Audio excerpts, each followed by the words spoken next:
And back to a show that's cooler than the other side of the pillow. It's the Thrive Time Business Coach Show. It's the Thrive Time Show on your radio. Get it on the broadcast or the podcast down low. We'll teach you the moves to make your business roll. Provide you the fuel to make you want to go. Whether you're a startup or a big-time baller, we'll teach you the systems to increase your dollars. Google Optimize, sales multiplies. We cite it all so we never lies. Pitch yourself, it's a truth, not a fable. My name is Clark, but I ain't Clark Gable. Next to me, it's Z. He owns Stables. And you can too if you unplug the cable. Oh, yes, Thrive Nation. Welcome back to the conversation. It is the Thrive Time Show on your radio. My name is Clay Clark. I am the former United States Small Business Administration Entrepreneur of the Year, sent here to get you into a great financial position. And we're breaking down today, if you missed the earlier segments, we were breaking down the story of how IKEA began. The name IKEA, where did that begin? We'll get into that before we wrap up today's show. But IKEA was started by Ingvar Kamprad. In the time of World War II, at the age of 17, he realized that people were short on supplies. And entrepreneurship at its core is just noticing a problem that you can solve. That's all it is. And he noticed there's a problem. The problem was people don't have pencils. They don't have matches. They don't have seeds. They don't have Christmas trees. They don't have the things they need because we're in a time of war. So he procured, he found, he got the goods. He hustled. He bought low and sold higher. He bought low and he sold it higher. Then after he did this, consistently he thought, you know what? I've run into some dudes that are making furniture in the forest. This is a true story. There's people who are buying or making furniture in the forest. Now, the guys who are good at making the furniture, just because you're good at making something doesn't mean you're good at selling it. In fact, it's usually the opposite, right? So if you're listening right now, make sure you're getting this. If you're listening right now and you are good at making something, but you're struggling to sell it, if people actually want it, if it is a real product or service that people actually like, but you're struggling to sell it, I would highly recommend that you book your tickets to our next in-person Thrive Time Show workshop, because we have an entire portion of the workshop devoted just to sales and marketing. Yes, we teach accounting, we teach leadership, we teach all those things, but we have an entire portion devoted just to sales. Now, Ingvar wasn't bad at selling. He was good at selling. So until the age 24, he's still selling. He's 7 years in a row he's selling. He meets these guys in the forest out there in Sweden, and these guys are struggling to sell their furniture. He says, guys, I'll sell it for you in my mail order catalog. Is that cool? And I'll keep a markup. So he starts selling it in the catalog. It does well. And he gets this idea, you know what I have to do? I need to quit selling all this other stuff. I've got to focus on the thing that's making me the most money. And there's somebody out there who needs to get that idea. You're probably selling something right now and making a ton of profit doing this, but you're not making any money doing that. And this over here isn't leading to that. So if you're not making any money selling this, then you need to focus on making money selling that. And so what happens is he begins to shift his focus into furniture. Then he has this epiphany at the age of 26. It occurs to him, gosh, you know what? I need to advertise because there's only so much word of mouth. See, most business owners never, ever get that idea, sadly enough. Before they run into us as a business coach, I would argue that 9 out of the 10 businesses we've worked with, before running into us, they've never advertised. Right. They've never done it. They're always like, well, it's all word of mouth. I grow my business word of mouth. Let me tell you what. If you want to be working all the time and be living hand to mouth, then you need to just focus on word of mouth. Now, if you want to make a lot of money, you got to find a way to advertise. The fastest growing companies in the world, all sorts of research will show you they spend on average between 5 and 11% of their gross revenue on advertising. And so he starts advertising in the local newspaper, which back in the day was a big deal. 1953, age 27, he's advertising in the newspaper. Then he makes this great experience focused on low-cost furniture you have to assemble yourself. It's focused on shipping things flat. You can get more things in a container when you ship it flat because it's not pre-assembled. He builds each store to be located in the middle of nowhere, so you have to drive out to it. Then he builds a path, so you have to navigate the labyrinth, the path, the maze en route to buying what you want to buy. If you've never been to an IKEA, you have to actually follow. It's one-way lanes. It's one-way lanes. One way. And you're following the one-way path through the store, and he served Swedish meatballs and other foods. That way it takes like 3 hours to shop, but you can get some food while you're there. Right. And he's selling furniture for like half the cost of anybody else. They also, I don't know if you know this, but they also have a really intense like kids area where you can check your kid in, like if you're at a church service. Really? So that the kids, full of toys and play toys and everything, so that the kids will stay there for 4 or 5 hours if you want to. So here's what's going to happen is you are going to read the notable quotables from Ingvar Kamprad. Yes. And then I'm going to ask you to break it down for the listeners what that means. And I'll share you share a quick story about this principle in action. So what's the first notable quotable you have here? All right, so Ingvar says, if there is such a thing as good leadership, it is to give a good example. I have to do so for all the IKEA employees. Again, he says, if there is such a thing as good leadership, right, it is to give a good example. I have to do so for all of the IKEA employees. What does that mean? So lead by example, right? You do what you're supposed to do, and therefore the people know that that's the expected behavior and culture of the business. Expectations and communication. You say you're going to do something, and you do it. You provide the best customer service that you can, and then the employees will see that that's the way the company is built and operates, and then they will fall in line. This is a thought that I would want to put in the minds of all the listeners. Trade shows. As one example. Cold calls as one example. Yes. When I ran DJ Connection, I taught people how to make cold calls. And so I would sit next to my employees and make cold calls with them.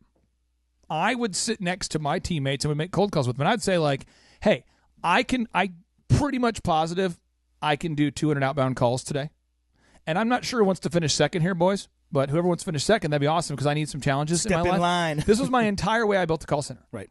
And I would say, hey, I don't know if anybody here wants to finish second. I would like it if somebody could at least challenge me. There's 6 of you guys. I tell you what, if all of you, if your total sales for the day beat my sales for the day, all 5 of you combined, if that beats my sales, then I'll take you guys for steaks. Now, if not, I would just like to eat a steak in front of you. In front of you, and you guys could watch. And so I created this culture of competition. Yes. And then over time, I switched it to where I had a bigger team.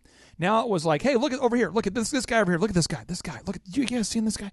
Look at that. That Josh, he's on fire. Are you seeing what Josh is doing? Guys, look, Josh is on fire. And I don't know who wants to finish second, but Josh is feeling it. And pretty soon you have 10 guys going. Now It's like, are you guys seeing this? How far Sean and Josh are ahead of everybody else? Are you guys seeing this? And I would just get the competition going. And that's how I built a call center. How you don't build a call center is giving your team a script, sitting back, and not creating a culture of energy. You do not build a call center by writing a script and then saying, yes, now basically I don't do the calls, and no one's ever done the calls before, but I just think that you should be. No, you're not going to hire an employee to be a trailblazer. Are you kidding me? Quit treating your employees like entrepreneurs. If they were an entrepreneur, they would be an entrepreneur. Right. But they're not. They're an employee. They want to show a proven path. They want to follow a proven path. They don't want to sit there and get beat up all day trying to figure out what works or not.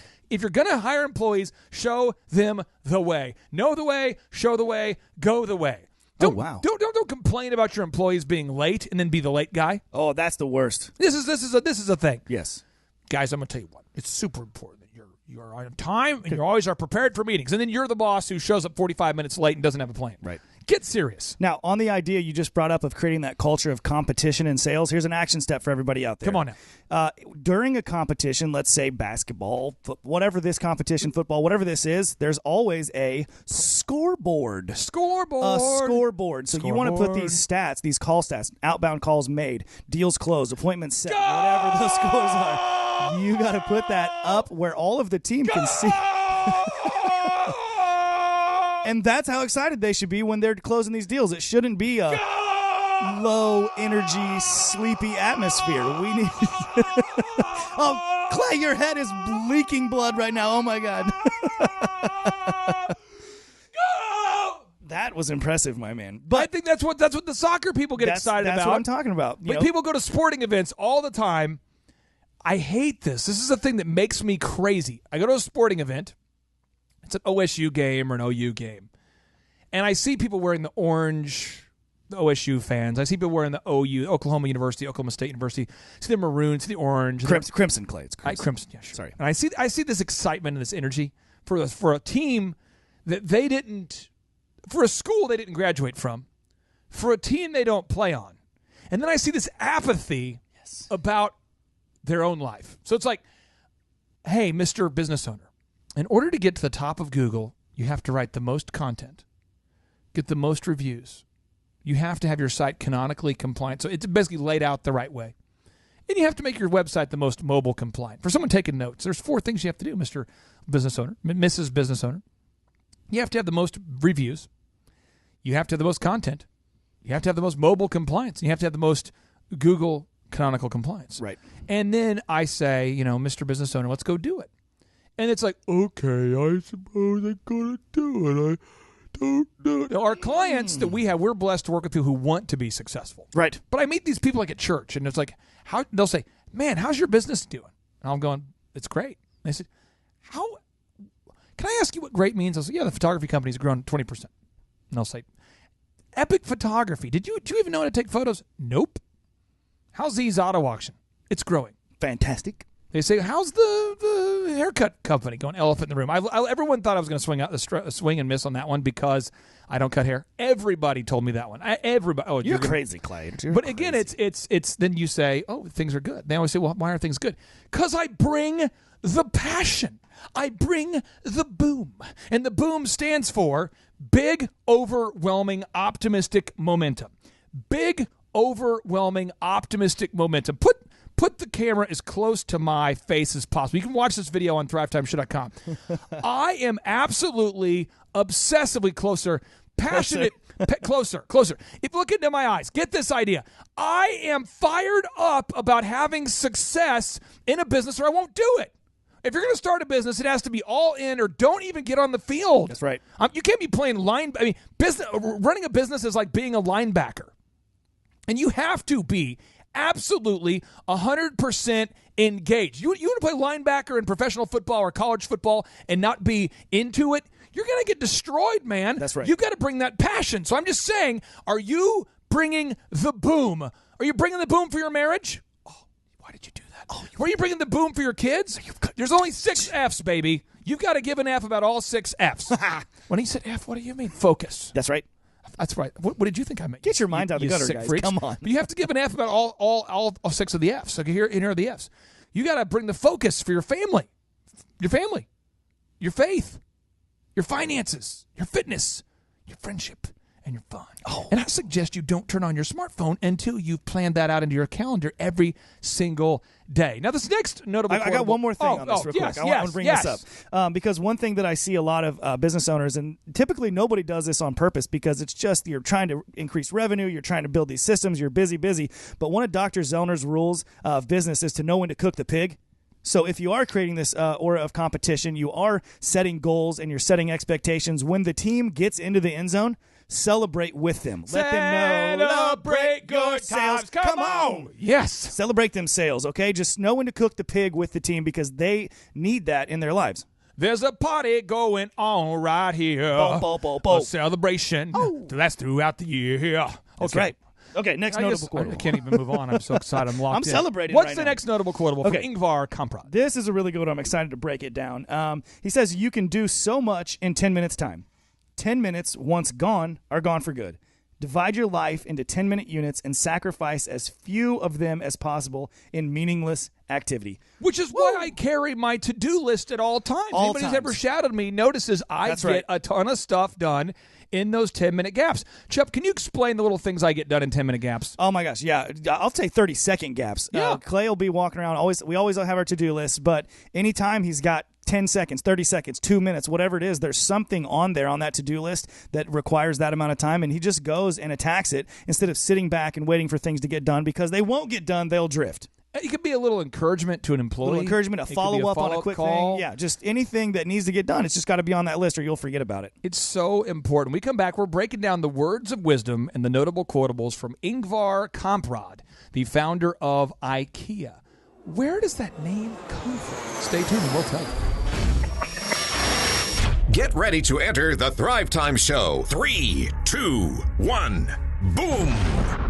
Greetings, Thrive Nation, and welcome back to the Thrive Time Show on your radio and podcast download. If you want to get a video glimpse at today's show, if you want to watch the video archive, we have thousands of videos that are archived at thrivetimeshow.com. We have interviews with NBA Hall of Famer David Robinson. We have video trainings with Lee Cockrell, the former executive vice president of Walt Disney World Resorts. We have exclusive content you can't find anywhere else, and it's just $20 a month. Your first month is just $1. So check it out today by going to thrivetimeshow.com. And now back to the notable quotables. If you missed the timeline of the founder of IKEA, you can get it at thrivetimeshow.com by clicking on the podcasts. But now we're getting into breaking down the notable quotables from Ingvar, the founder of Ingvar Kamprad, the founder of IKEA. Chuck, what's the next notable quotable? The next notable quotable says, making mistakes is the privilege of the active. It is always the mediocre people who are negative who spend their time proving that they were not wrong. I have found that so many people have all these awesome business ideas, but so few people actually do them because most people are so afraid of what other people would think. Now, this is moving from bitterness to betterness. This is turning your curse into a gift. This is just a thought. Because I stuttered as a kid, I was picked on, made fun of, harassed all the time. As I began to speak more articulately as a kid, I saw people all of a sudden want to be my friend because I'm kind of funny. So because I'm kind of funny, people want to be my friend. I'm a funny guy. I like to have fun. And so people would be like, hey, man, we should hang out. But a lot of the same people made fun of me as a kid. So as an adult, I never, not one time, not on this show, never on this show, I've never thought, I wonder what people want me to say that won't be offensive because I care about what they think. And so the listeners who listen to this show, if you listen to the show for any amount of time, the hundreds of thousands of you who download the podcast, you know that I'm guaranteed to probably irritate you at least once a show and then support it with a fact, right? So one of the facts I'm going to give you right here, this is a fact. We're going to put these on the show notes. These are facts. Ingvar Kamprad started IKEA at the age of 17.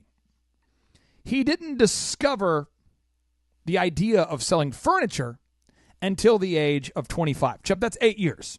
8 long years. So for 8 years, he was reselling something, right? But at the age of 25, he discovered furniture. Right.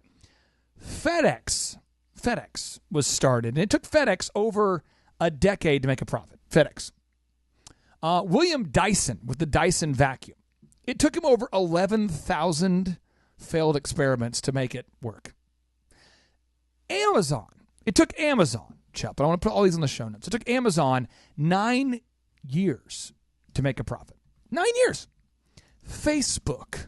I've never used Facebook at all. I don't with Facebook. Is it faith? How would you? What was that word again? It's Facebook. Facebook. No, it's Facebook. Faith. How are you saying that? It's faith. I think I use book faith. I'll tell you that. I don't use Facebook. Book that faith. I book that faith right now. I'll tell you what. But anyway, so Facebook lost $3.63 million in the first 2 years.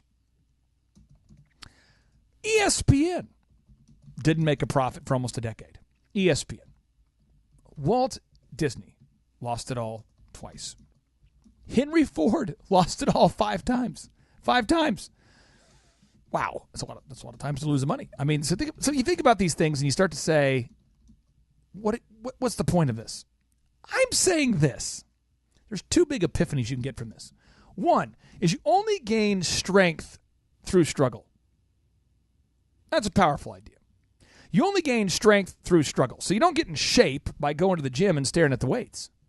Furthermore, you don't get into shape by thinking about all the different strategies. You just have to go work out. It's such a good metaphor for your business, I believe. It's the same thing as growing your body, getting into operate, optimized. I want to grow my body. I want to grow this body. But strength is gained through struggle. Exactly. Now, another deep thought here is this is big. This is big. You can't steer a parked bus. You can't steer a parked bus. I mean, you might want to steer a parked bus, but you can't because, Chup, it's like hard to steer that wheel. Like, right, if you're not going anywhere. Because it's not on yet. If you're not going anywhere, what's the point of steering it? So this is when you turn it on, you're going to have to warm it up. I'm a business. I'm very cold. Can't afford to heat my house. I'm a business. And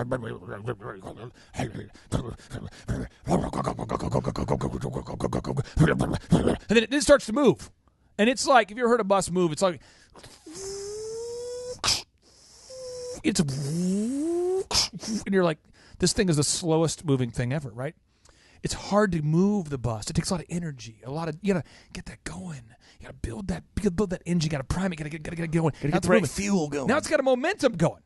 Now pretty soon it's like you're in the movie Speed, man, with Sandra Bullock, and this bus is going so fast. And then you're like, I can't steer. We're going so fast. So there's a lot of business owners out there listening right now that you are going so fast you feel like you can't steer it.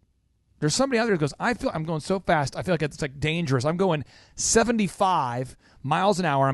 I'm in Dallas. I'm going up over that massive... The giant overpass. Yes. And I am scared that I'm going to go off the edge because I'm going too fast. Careen off the edge. But the majority of people, their dreams die due to procrastination and fear.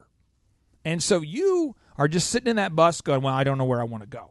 I don't know where I want to go. I don't know where I want to go. Where should I go? Where should we go? Should we go? If I started, it might break. Well, should we go to?